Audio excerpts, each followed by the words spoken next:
Bismillahirrahmanirrahim.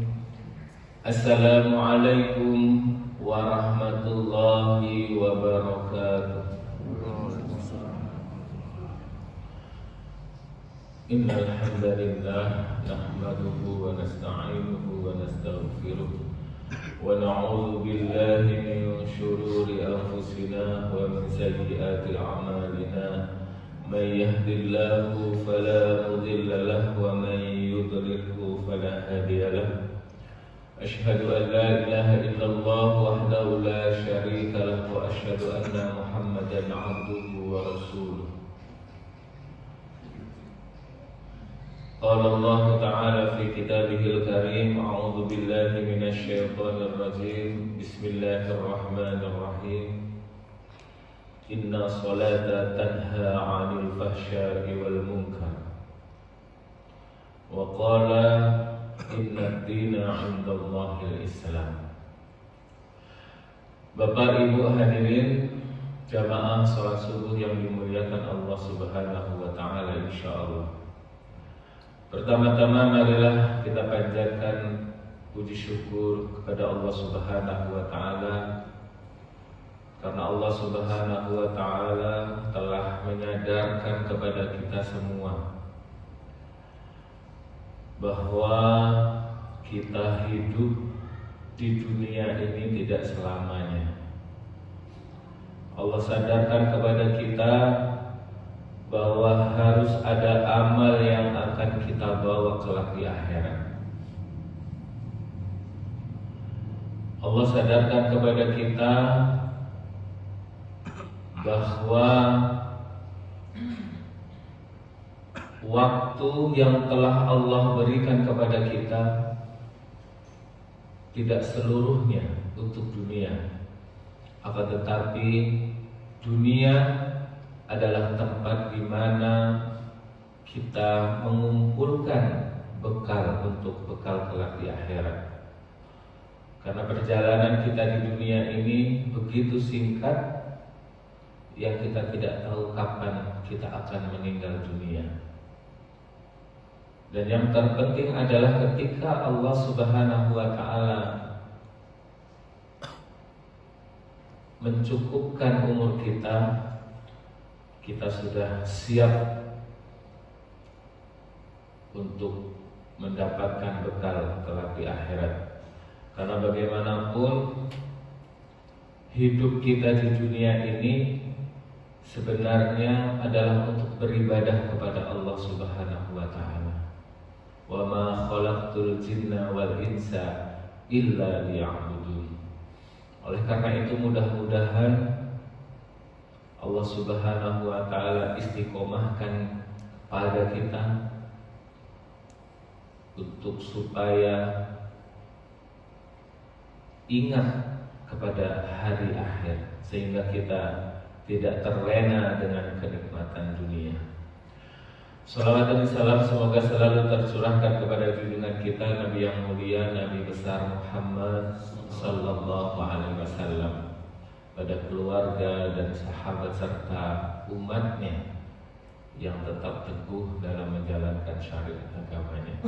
Bapak Ibu yang dirahmati Allah Subhanahu wa taala, Rasulullah sallallahu alaihi wasallam bersabda, Bunyal Islamu ala khamsin, syahadati an la ilaha illallah wa anna Muhammadar Rasulullah, wa iqamis salat wa iqamis salat wa ita'iz zakat wal haji wa shaumi Ramadan. Yang artinya Islam dibangun di atas 5 tonggak: syahadat la ilaha illallah dan syahadat Muhammad Rasulullah, menegakkan sholat, membayar zakat, haji dan puasa Ramadan, atau sering kita kenal dengan istilah rukun Islam. Syahadat, sholat, zakat, puasa dan haji. Hari kemarin kita sudah membahas tentang rukun Islam yang pertama, yaitu syahadat. Pada kesempatan pagi hari ini kita akan sedikit membahas tentang sholat. Apa itu sholat? Sholat adalah salah satu dari rukun Islam, yaitu rukun Islam yang kedua, di mana sholat adalah amalan yang dimulai dari takbiratul ihram dan diakhiri dengan salam. Bapak Ibu yang dirahmati Allah Subhanahu wa taala, salat itu adalah amalan yang nantinya akan ditanya terlebih dahulu sebelum bertanya amalan-amalan yang lain. Jika salatnya baik, insya Allah amalan yang lain pun akan baik. Akan tetapi ketika salatnya saja sudah rusak, besar kemungkinan amalan-amalan yang lain pun begitu pula. Orang akan semangat berpuasa, orang akan semangat membayar zakat, orang akan semangat haji ketika sholatnya rajin. Tapi cobalah kita lihat, kita temukan orang yang tidak puasa, biasanya juga tidak sholat. Oleh karena itu, mari perhatikan sholat kita, sholat 5 waktu kita. Kemudian terkait dengan sholat ini adalah pembeda antara orang muslim dengan orang kafir. Ketika ada seseorang yang tidak mengerjakan sholat karena dia mengingkari kewajiban sholat tidak wajib, maka ulama sepakat dia telah kafir karena mengingkari salah satu dari ajaran Islam. Akan tetapi ketika ada seseorang yang enggan sholat dan keengganannya adalah karena malas, karena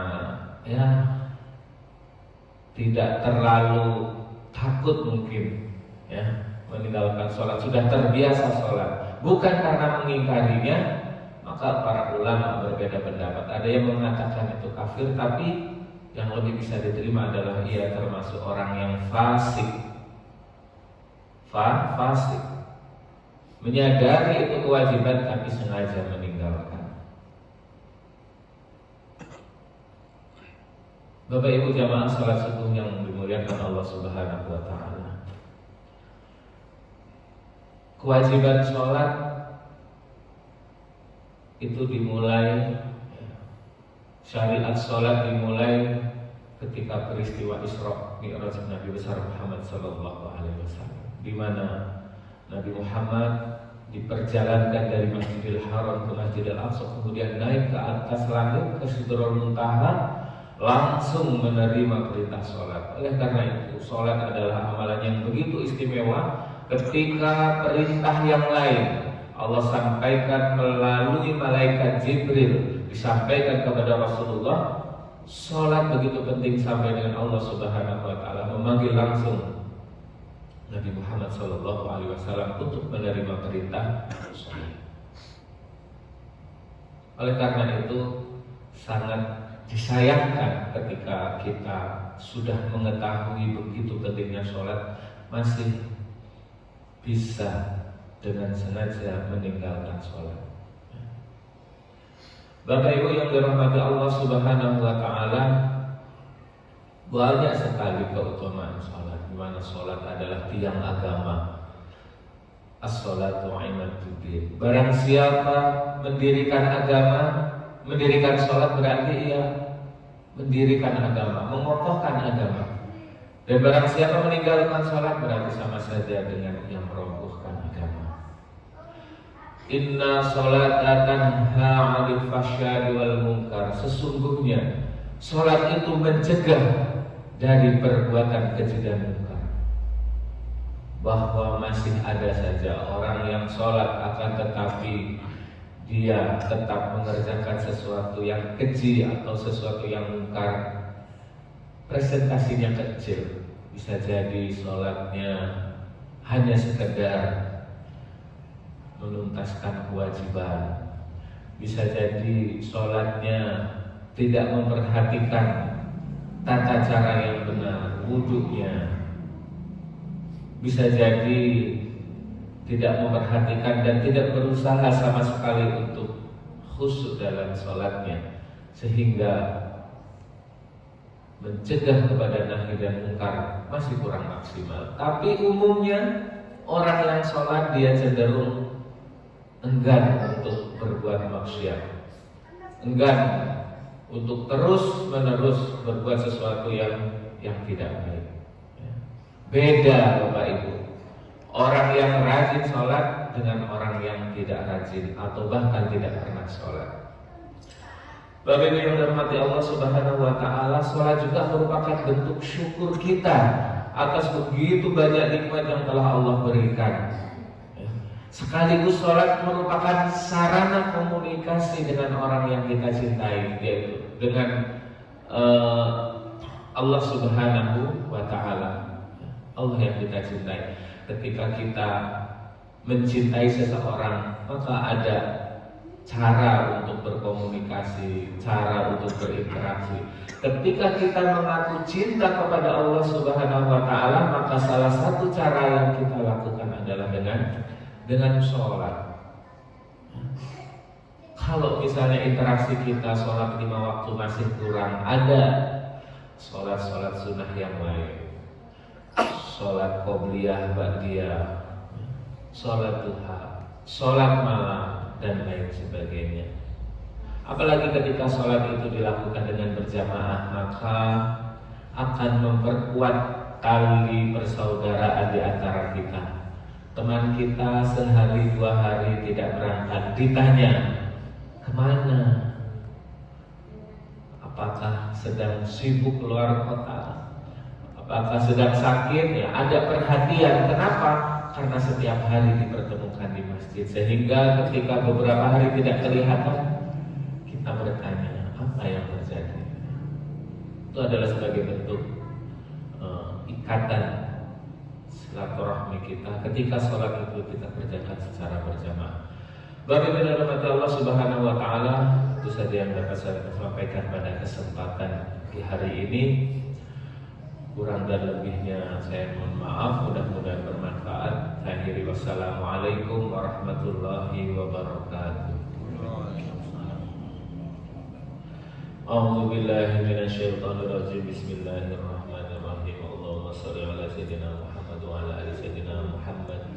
Walhamdulillahi rabbil alamin. Hamdan syakirin, hamdan na'imin, hamdan yu'afin wa yukafi mazidah. Ya Rabbana lakal hamdu kama yanbaghi li jalali wajhikal karim wa 'azimi sultanik.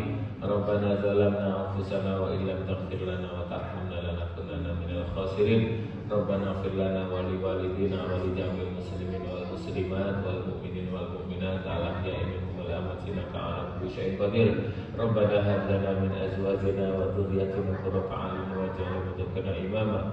Rabbighfir li wa li walidayya warhamhuma kama rabbayani shaghira. Rabbana atina fid dunya hasanah wa fil akhirati hasanah wa qina adzabannar. Walhamdulillahi rabbil alamin.